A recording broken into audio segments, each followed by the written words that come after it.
नमस्कार, अपना बिहार में स्वागत है आपका। मैं हूं आपके साथ सिरांधा शेखर। नीतीश सरकार के नए मंत्रियों ने अपने अपने विभागों की जिम्मेदारी संभाल ली है। सभी मंत्री काफी जोश और उत्साह में नजर आ रहे हैं और सभी बिहार के विकास के लिए अपने अपने तरीके से रोड मैप बनाए जाने का दावा कर रहे हैं, ताकि प्रदेश में आधारभूत संरचनाओं को दुरुस्त करने के साथ ही रोजगार के अवसर भी पैदा किए जा सके।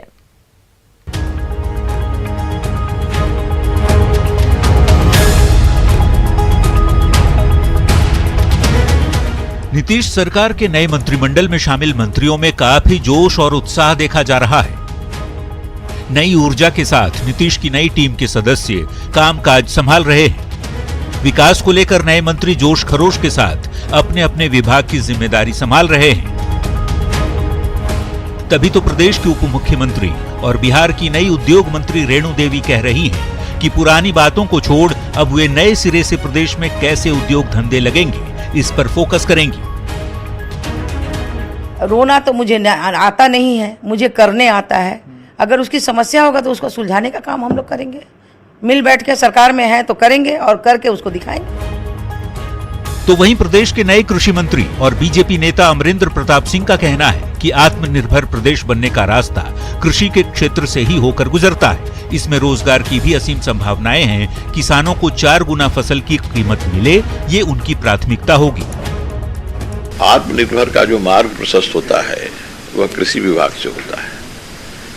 कृषि के ही क्षेत्र में आत्मनिर्भरता और उसका रास्ता यहीं से होकर के गुजरता है। तो हम तो मुकम्मल योजना पर काम कर रहे हैं। हम आधे अधूरे काम को नहीं करते। केवल 5 साल की योजना हमारी नहीं है। फॉर्मूला क्या है मुकम्मल योजना का? फॉर्मूला है कि किसानों की आमदनी बढ़े, उनका फसल का दाम दुगना नहीं 4 गुना मिले। प्रदेश के स्वास्थ्य मंत्री के साथ ही नए पथ निर्माण मंत्री मंगल पांडे भी अपने काम को लेकर काफी जोश में हैं और सड़कों पुलों की बड़ी सौगात देने का दावा कर रहे हैं। लोगों को बेहतर संपर्क हम दे सके और लोगों के आवागमन की बेहतर सुविधाएं हम उपलब्ध करा सकें। जो एम्स दिग्गा एलिवेटेड पथ है, पुल है, इस पुल का उद्घाटन माननीय मुख्यमंत्री जी से समय लेके अगले 15 दिनों के अंदर हम इसका उद्घाटन कर देंगे। यह इस सरकार की ओर से मैं समझता हूं कि सरकार बनने के बाद सबसे बड़ा उपहार राज्य की जनता के लिए होगा। नीतीश कैबिनेट के एक और मंत्री और जीतन राम मांझी के बेटे संतोष सुमन भी अपने विभाग को लेकर उत्साहित हैं और SC/ST कल्याण को लेकर नए रोड मैप की बात कर रहे हैं। मेरे लिए तो गर्व की बात है कि विंगेसन मेरे पिताजी इस चेयर पर बैठे हैं और मुझे मौका मिला है। और जहाँ तक चुनौतियों का सवाल है, और विभाग अपने आप में बहुत महत्वपूर्ण है, क्योंकि हम ऐसे लोगों को एड्रेस करते हैं जो वंचित वर्ग हैं, जो समाज की मुख्यधारा से कटे हुए हैं। उन लोगों को जोड़ने का काम करना है। उन लोगों को शैक्षणिक, आर्थिक और सामाजिक स्तर पर उन लोग के विकास के लिए विभाग जाना जाता है और बहुत बड़ा विभाग है, बहुत सारे काम हैं। नीतीश सरकार के सभी नए मंत्रियों ने अपने अपने विभाग की जिम्मेदारी संभाल ली है। मंत्रियों का उत्साह देखते ही बन रहा है। नए जोश और जुनून से बिहार में विकास के दावे किए जा रहे हैं, जो निश्चित रूप से प्रदेश के लिए सकारात्मक संकेत है। पटना से न्यूज़ 18 के लिए रवि एस नारायण, अमित कुमार और आनंद अमृतराज के साथ ब्यूरो रिपोर्ट। तो पूरे एक्शन में नजर आ रहे हैं नीतीश सरकार के नए मंत्री। इधर डिप्टी सीएम पद से हटते ही सुशील मोदी ने 5 देश रत्न मार्ग का बंगला खाली कर दिया है। तेजस्वी यादव जब उप मुख्यमंत्री थे तब इस बंगले पर काफी विवाद हुआ था।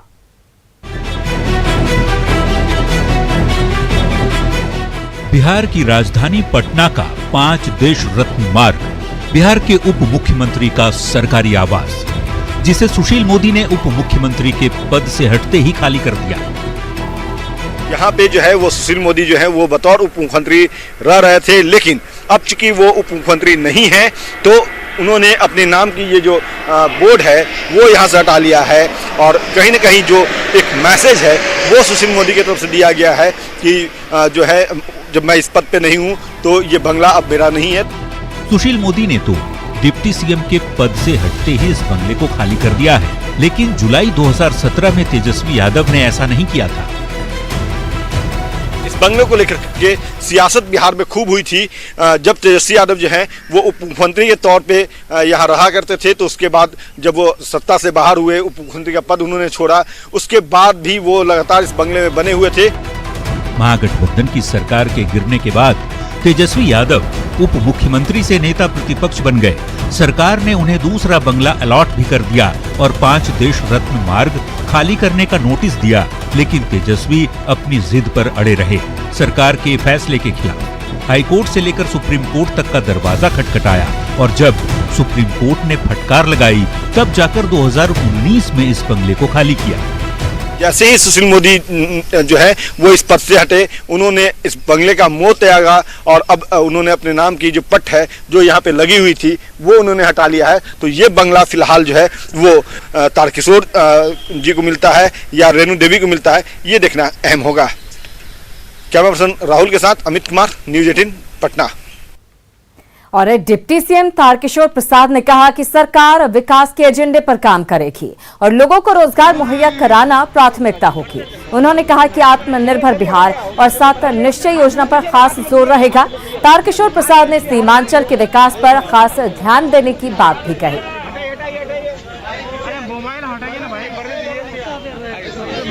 सरकार जिस एजेंडे पर विगत वर्षों में काम की है और उसको एक नया आयाम देंगे।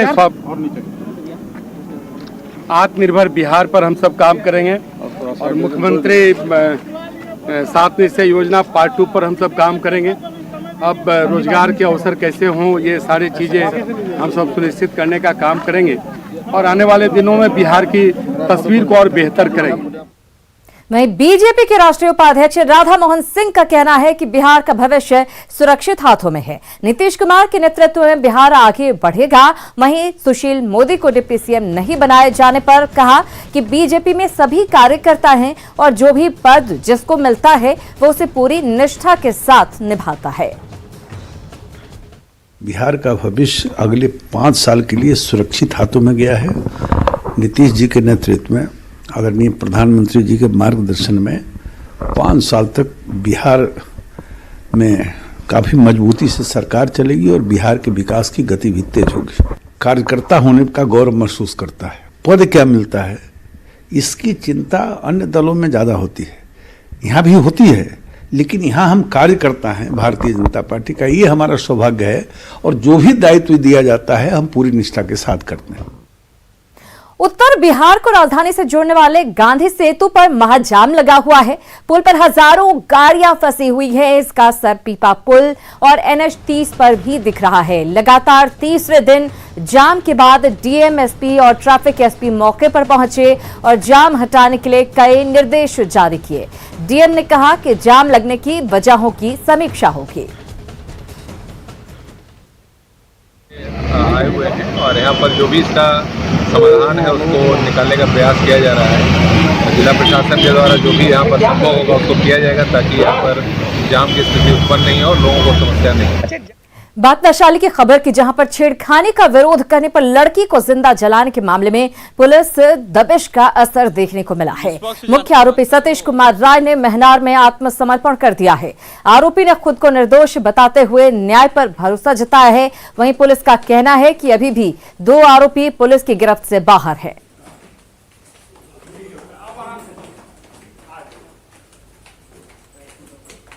आप पर क्या आरोप है?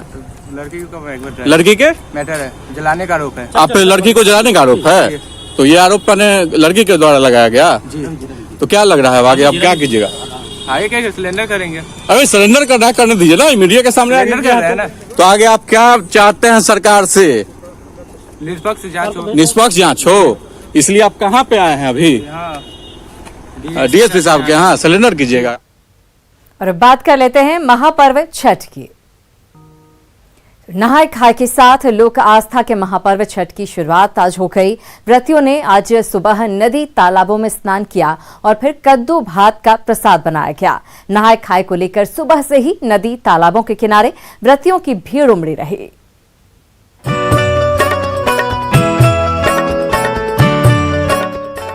नहाय खाए के साथ आज से 4 दिवसीय महापर्व छठ की शुरुआत हो गई। कार्तिक मास के शुक्ल पक्ष की चतुर्थी तिथि से छठ पर्व शुरू हो जाता है। निर्जला व्रत के पहले दिन नहाय खाए पर घाट या नदी तालाबों में स्नान कर अरवा चावल, चने की दाल और कद्दू की सब्जी का प्रसाद ग्रहण करने की परंपरा है।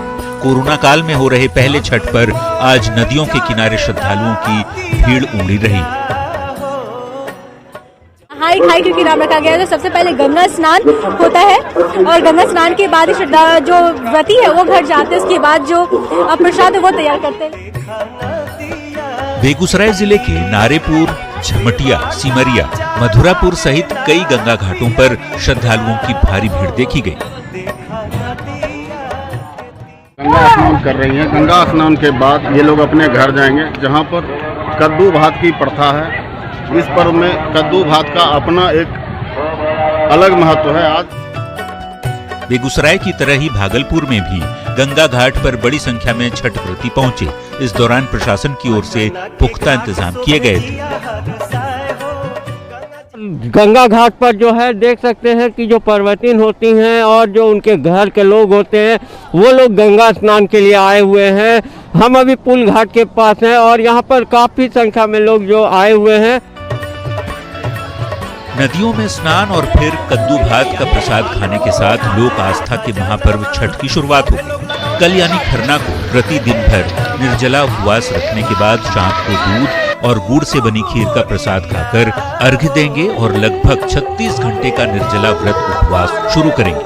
20 नवंबर को व्रती डूबते हुए सूर्य को अर्घ्य देंगे और 21 नवंबर को उदीयमान सूर्य को अर्घ्य देने के साथ ही महापर्व का समापन हो जाएगा।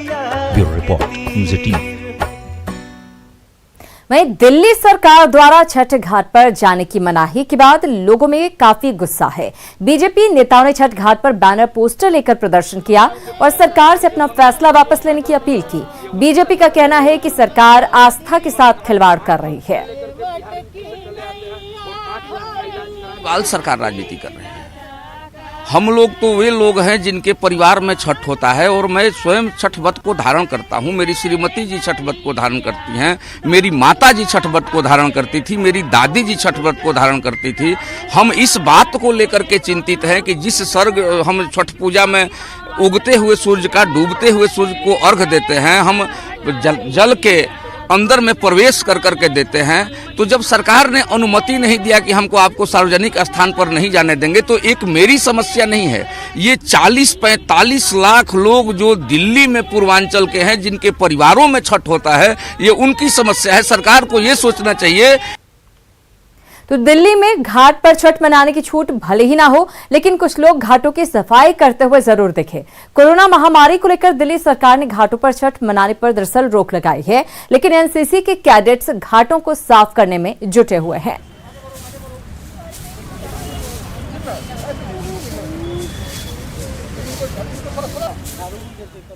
उधर महाराष्ट्र सरकार ने समुद्र के किनारे छठ मनाने की अनुमति नहीं दी है। महाराष्ट्र के गृह मंत्री अनिल देशमुख का कहना है कि सभी लोग घर में ही छठ पूजा करें। फिलहाल कोरोना से बचाव बहुत जरूरी है।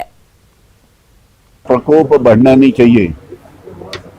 इसके लिए जो भी त्योहार हुए, चाहे वो हिंदू के त्योहार हो या मुस्लिम के हो या क्रिश्चियन के हो, सभी जाति धर्म के जो त्योहार यहाँ पे हुए, सभी त्योहार को सादगी से मनाने का राज्य शासन का धोरण रहा है। अभी छठ पूजा का भी त्योहार अभी आया है, उसमें भी ये त्योहार बड़े सादगी से मनाने के लिए हमने गाइडलाइन इशू की है। कहाँ पे समुद्र के किनारे या नदी के किनारे इस प्रकार की पूजा ना हो, इस प्रकार की गाइडलाइन हमने इशू की है। पूजा जरूर होना चाहिए, लेकिन पूजा अपने अपने तरीके से अपने घर में होना चाहिए। इस प्रकार का सबने सहयोग करना चाहिए। उधर समस्तीपुर में छठ की तैयारी जोरों पर है। मदर दही घाट पर युवा घाटों की साफ सफाई में जुटे हुए हैं।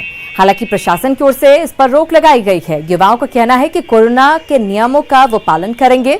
देखते हैं संवाददाता मुकेश कुमार की ये रिपोर्ट। मगरदही घाट है जहां पर युवाओं की टोली साफ सफाई में लगी हुई है। हालांकि प्रशासन के द्वारा घर पर ही छठ पर मनाने की बात कही गई है, लेकिन बावजूद इसके यहाँ पर जो मगरदही घाट है वहाँ पर साफ सफाई का काम खुद यहाँ के युवा जो है उनके द्वारा संभाला गया और यहाँ पर जो साफ सफाई में लगे उनसे हम बात करना चाहेंगे। जी बताइए, क्या कुछ यहाँ पर तैयारी चल रही है? यहाँ पे ये हिंदू का महापर्व है। इस प्रथा को बहुत पूर्वजों से हमारे चलते आ रही है। दूसरी बात ये कि कोरोना वायरस का जो अभी टाइम चल रहा है, प्रशासन ने हमें अनुमति नहीं दी है, लेकिन फिर भी हम लोग अपने पर्व को एक आस्था के अनुसार उसको करेंगे। उसके बाद सोशल डिस्टेंसिंग का भी मेंटेन करेंगे, जो कि हम लोग के लिए भी अच्छा रहेगा। तो ये खूबसूरती है छठ की, छठा की, जिसकी शुरुआत आज से हुई है और यहाँ पर ये युवाओं की टोली है जो कोरोना को भी ख्याल में रख करके सोशल डिस्टेंसिंग के साथ पूजा यहाँ करने की बात कर रहे हैं और प्रशासन के मनाही के बावजूद यहाँ पर वो घाट बनाने में जुड़े हैं, चूँकि आस्था का सवाल है और यहाँ पर इनकी तैयारी चल रही है। Mukesh Kumar, news 18 network, Samastipur. खगड़िया में भी घाटों की सफाई की जा रही है। हालांकि प्रशासन की नींद देर से टूटी है। राजेंद्र सरोवर में हर साल हजारों व्रती पहुंचते हैं, जहां तैयारियों का जायजा लिया हमारे सहयोगी दिग्विजय कुमार ने।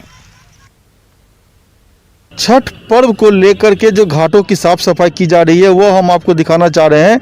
ये खगड़िया का सनहौली स्थित राजेंद्र सरोवर पार्क है, जहाँ पे ये देख सकते हैं कि यहाँ जो तालाब बना हुआ है उसको साफ सफाई शुरू कर दिया गया है। छठ पर्व को लेकर के जो नगर परिषद है वो अपने मजदूरों के द्वारा इस पूरे घाट को साफ सफाई करवा रहे हैं। सबसे बड़ी बात यह है कि जो छठ व्रती यहाँ पर हजारों की संख्या में जो आसपास के जितने भी पूरे इलाके हैं वहाँ के लोग इस सनहौली पोखर के पर आते हैं छठ करने के लिए। ऐसे में काफ़ी अहम हो जाती है जो छठ व्रती है उनका सुविधा रखा जाए वहाँ पे। तो नगर परिषद के द्वारा जो बताया गया है कि यहाँ पे कपड़ा बदलने से लेकर के लाइटिंग और कई तरह की जो छठ व्रती है उनको सुविधा यहाँ पर दी जाएगी।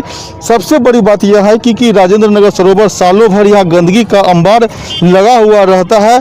ऐसे में छठ पर्व को लेकर के ही भले ही नगर परिषद की नींद खुलती है और इस घाट की साफ सफाई हो पाती है। दिग्विजय कुमार, न्यूज़ 18 खगड़िया। और स्वास्थ्य विभाग ने बिहार में लोगों से छठ पूजा में सतर्कता बरतने की अपील की है। स्वास्थ्य विभाग का कहना है कि विशेष सतर्कता बरतने की जरूरत है, क्योंकि दिल्ली में हालात सामान्य होने के बाद स्थिति अब बिगड़ रही है, इसलिए हमें और सतर्क रहने की जरूरत है। लोग घाटों पर जाने के बजाय घर पर ही छठ मनाएं तो अच्छा होगा। कोरोना महामारी में जो हम लोगों पर बहुत विपत्ति है, यह छठ पर्व अच्छा से गुजरे और हम लोग इससे पार पालें। लेकिन जैसा विदित है कि कोरोना एक महामारी है और अभी भी हम लोग आक्रांत हैं। दिल्ली का कहानी आप लोग देख ही रहे हैं, जहां रिकवरी होने के बाद फिर से पुनः आ गया। और छठ एक ऐसा पर्व है कि जहां पर बहुत ही ज़्यादा लोगों का जुड़ाव होता है और झुंड बना के रहते हैं। आपस में मिलने जुलने की संख्या बढ़ जाती है, लोग बाहर से भी आते हैं। तो किस ढंग से हम लोग इस छठ पर्व को ही मना लें और कोरोना से भी हम लोग अपने को बचाव कर लें।